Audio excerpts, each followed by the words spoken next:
Hey there, I am back with another deck review, and today we're going to be looking at the Three Kingdoms from Patrick Shu. This historically inspired deck is Patrick's first, and the decks that we see here are the Asia exclusive version of the decks. But if you like what you see here, there is a version coming to the US, and you can find it funding on Kickstarter as we speak. There's only a couple of weeks to go for it, so if you like this one, definitely go check out the link in the description and consider backing the campaign for yourself. I'm already a backer and can't wait to see the next version. But let's check out the first version and learn more about what inspired the deck. So it tells the story of the Romance of the Three Kingdoms. It's one of the four great classical novels of Chinese literature, and that novel tells the story of the period from 169 to 280 AD, when China split into three separate states that were all vying for power. The novel is kind of a rough military history of the time, but it also mixes in bits of romance and legend to build an almost mythical tale.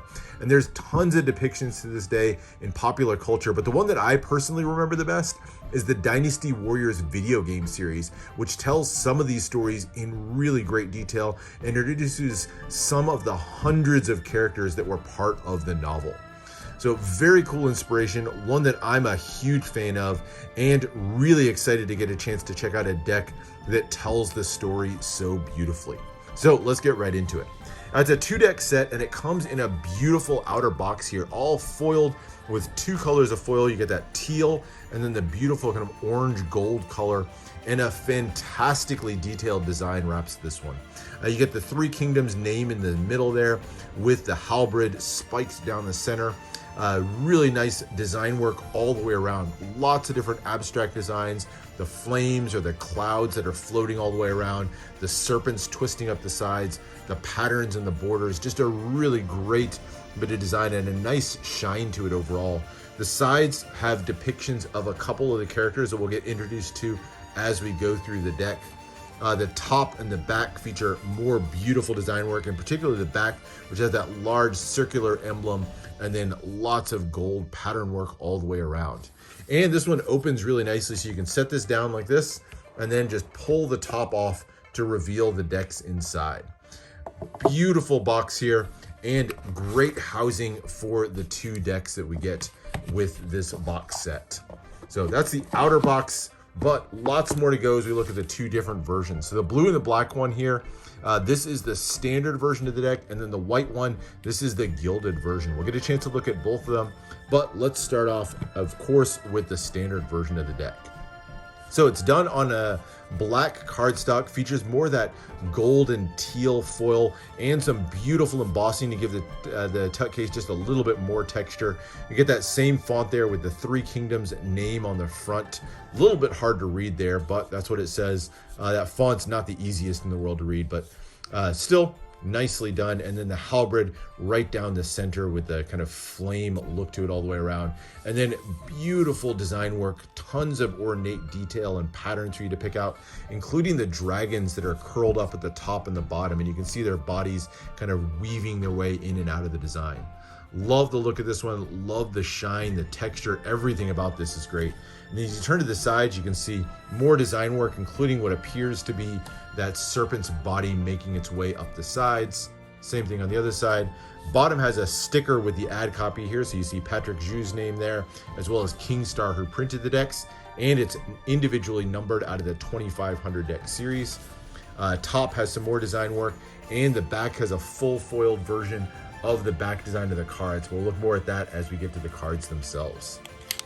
Inner flaps, more design work on the flaps there, more foil, and a full foil design on the interior of the tuck as well that features a meander pattern. This is one that you see both in Greek architecture as well as Chinese architecture. And I believe that pattern actually came from Greece over to China, but you can see it very prominently used all over in China. So that's the tuck case. Again, beautifully done. Love the color combinations that were chosen on this one. But let's check out the cards next. And we'll start, of course, with the back design. More fantastic artwork on this one. So the blue that you see here isn't foil like it was on the box. That's just regular ink, but the gold is all full hot stamped foil, and it's really shiny and absolutely beautiful. The design on this one is great. You get that ring in the center with a series of weapons coming out of the middle, and these all represent weapons from the stories themselves. We'll talk more about some of these characters as we get into the court cards, but here, coming from left to right, you have Lu Bu's Heavenly Halberd, Guan Yu's Green Dragon Crescent Blade, definitely one of the more memorable weapons to me. Zhao Yun's Dragon Spear, and then Zhang Fei's Serpent-Headed Spear is the last one there. Really love the design work, lots to pick out around here. Interesting in the center here, this I think is a Triskele, which is something that is used in Italian culture and a lot of others, this sort of three-circle design. It's a very common motif through a lot of Europe, but represents kind of a trilogy, which for a Three Kingdoms deck, kind of a fitting little symbol to use. So very nice design work on this one. Finishes with a super thin white poker border that's just broken on the left and the right by the design. So you get that little foil element that shows up great in fans. So there's the back design. Love what was done there. The cards themselves are really nicely illustrated as well, starting right off with the pair of jokers. So the jokers feature a depiction of the imperial seal. This is sort of the physical symbol of power that the emperor was said to carry with him. So that's that box with the lion on top, that's the imperial seal. Love the sort of flowing flames that are coming around it. And then in the second joker, the same seal is depicted, but this time broken into three separate pieces. Of course, the Three Kingdoms of Shu, Wu, and Wei had broken up China into three parts, and so that's symbolically depicted with the broken imperial seal there. So very nicely done. Love the detailed artwork on this one, and love the little tiny pops of color, that little bit of gold and blue metallic ink that just kind of help the design pop out just that little bit more. The other extra card that I'll talk about now is a bit of a double backer. Only one side is foiled though. The second side isn't foiled, but it features some similar design work. So I don't know, not really a double backer per se, but kind of a similar design. This one, it actually features an email address or a couple of email addresses on the back. That was a bit of a printing mistake with the Asia edition of the deck. So don't expect to see the email addresses when we get to the US version, but nice little extra card that you get there. All right, Ace of Spades, very simple, features that spade pip, more of the weapons coming out of the top, and then the Three Kingdoms in the center, done with really nice gold metallic ink along with that little hit of blue. So nice Ace of Spades there. And then the thin index in the corner with the spade pip. You can see the little custom details on that, and little bits of blue accent that's given to kind of help give an extra little sense of 3D or depth to the index in the corner. Number cards, all really nicely done. You do get those custom pips with some really ornate fine details in the middle. Love the extra elements to kind of help those pop, and the little bits of color, that gold and blue again mixed in to give it some extra shape to it as well. Otherwise, pretty standard layout to the number cards. Nothing too special to speak of these. The aces feature slightly larger pips, give you a little better chance to see some of that design work inside. Not much color differentiation between the red and the black cards you can see to them. There's a slight difference. You'll see that sort of halo color is a little bit more gold on the red cards and a little bit more blue on the black cards. But otherwise, not a lot of distinction. That's one thing I think for functionality of the deck, maybe could have used a little bit of extra contrast to them. Maybe would have helped out a little bit, but still some beautiful design to these overall. And then we get into the courts. And this is where the Romance of the Three Kingdoms really comes to life through the beautifully illustrated court cards. You can see the two-way designs here. Love the really detailed illustration style. And the characters they depict are drawn from the literally hundreds of characters that are told throughout the Romance of the Three Kingdoms. Definitely could have picked from a lot of different characters, but I love the character selection in this one and the stories that he chose to depict in these. And we start with the clubs here. This is the only one that tells the story of characters who were not part of those three main kingdoms that inspired the name of the deck. Sometimes they're called the nameless heroes. And at the front here is the king. This is Dong Zhuo. He's the main character in a really interesting chapter in Imperial China. So he was an imperial military general who had a brief reign after seizing control of the imperial capital. His time in the chair was said to be incredibly brutal. He was a cruel and erratic leader. And one of his personal bodyguards that he lured to his side is Lu Bu, depicted here on the jack. Lu Bu was said to be the mightiest warrior in all of China. He was incredibly strong, a brave warrior, and he was driven mostly by a need to prove himself in battle. So he didn't really ever have a sense of loyalty to any one leader. And it was that lack of loyalty that proved to be Dong Zhuo's undoing. So Lu Bu entered into a romantic relationship with Diao Chen here.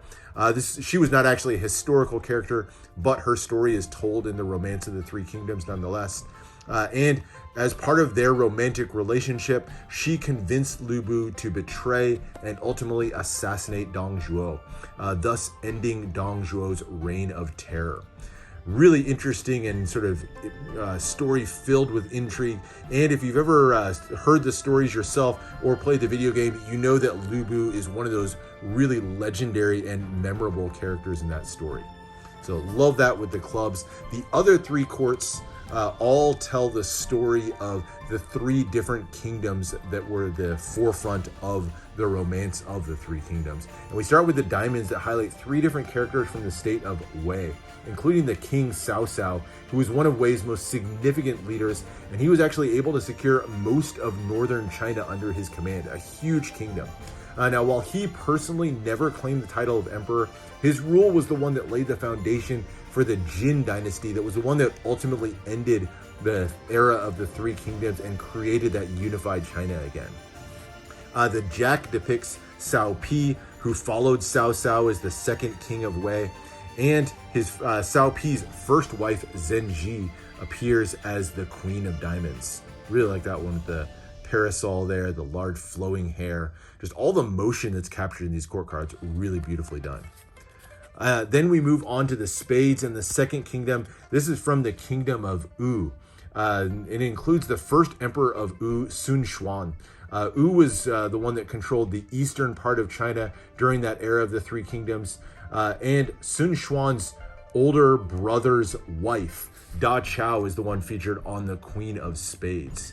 And then, last but not least, we have Zhao Yu. He was a strategist and a military general. Strategists play a really interesting role in the Romance of the Three Kingdoms. They kind of have this depiction that in battle, it was the strategist that determined your success. They were the sort of military masterminds who planned the movement of troops on the battlefield, and Zhao Yu was said to be one of the greatest strategists ever. Zhao Yu most notably won a significant military battle against Wei during the Battle of Red Cliffs, and was a naval battle that really highlighted Wu's superior strength on the water. So there's the story of the kingdom of Wu. And then my personal favorite kingdom is the kingdom of Shu, told on the hearts. This is from the state of Shu that controlled the west and south parts of China, and it was headed by the King of Hearts here. This is Liu Bei. Early in Liu Bei's rise to power, he assembled a collection of rulers to his side to kind of help him in his rise. And among those were Zhang Fei, depicted here on the Jack of Hearts, and the last extra card that I didn't talk about at the beginning, this is Guan Yu, depicted on the last sort of bonus card here. Guan Yu in particular was an absolutely legendary warrior who, after his death, kind of rose to a godlike status. You'll see statues of him depicted. He's revered as a bit of a god of war, and so he's depicted here in a golden form, kind of a representation of his ultimate rise to power.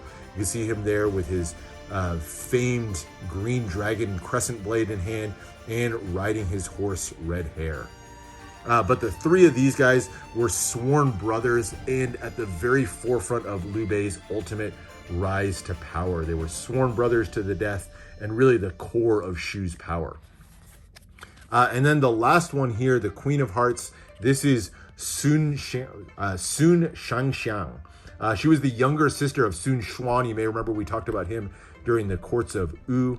And she left her family and married Liu Bei as part of strengthening a temporary alliance between the two kingdoms.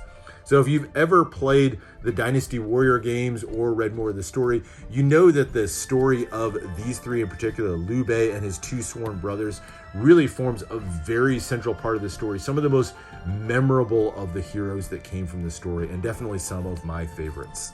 And that's the court cards, the stories told through them. Really nicely done, and for me, kind of brought back that nostalgic feel along the way as well.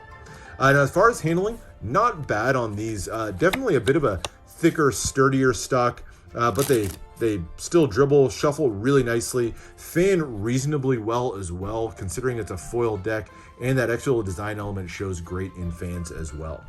But that is only one version of the deck. We have a second gilded version of the deck to take a quick look at as well. This one's done on a white tuck, has gold foil, and a little bit hard to see here, but you can see some clear foil as well that kind of shows some of those same design elements from the other tuck.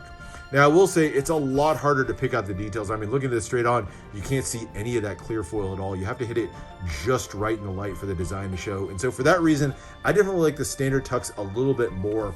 But there's definitely a clean look and appeal to this one. I just wish that clear foil had showed up a little bit better in all sort of angles overall. But same design work all the way around, just a different color.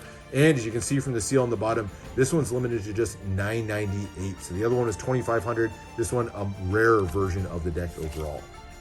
Still got that interior printing with that same design pattern. And as I pull the cards out, you'll see they are, as promised, gilded in brilliant gold. Very shiny, smooth look. Great job on the gilding overall. And the back design has been changed to match as well. Beautiful gold foil with the little bits of gray and white. Definitely a cleaner look. So while I like the tuck case of the standard better, I actually like this back design quite a bit. Very clean look to it overall and great shine. The cards themselves feature the same artwork, just some slight color changes. So some of the blue hits are now replaced with gray, which give it kind of a fainter look to it overall. But otherwise, a lot of the same artwork, including the artwork on the quartz themselves. So just a slight different color there. Still a little bit hard to distinguish between the red and the black cards. Same flaw kind of carried over from the other deck. But love the artwork, love the depictions, just like I did with the first deck. So really nice job with the gilding. A bit of a shame the tuck case didn't have the level of contrast that the standard deck did, but still a great second addition to the series. So that's it. That is the look at the Three Kingdoms. A fantastic deck, especially if you're a fan of stories and historically inspired decks. The stories that are told through the Three Kingdoms are some of the best out there. So great job by Patrick. And like I said, this is just the Asia exclusive version. If you want to check out the US version, definitely go check out the Kickstarter campaign. And like me, go become a follower of the campaign. Anyway, that's it for now. Hope you enjoyed this look at the Three Kingdoms Asia exclusive edition. Make sure to subscribe for more deck reviews, more unboxings, and let me know what else you want to see. And I'll see you for the next one.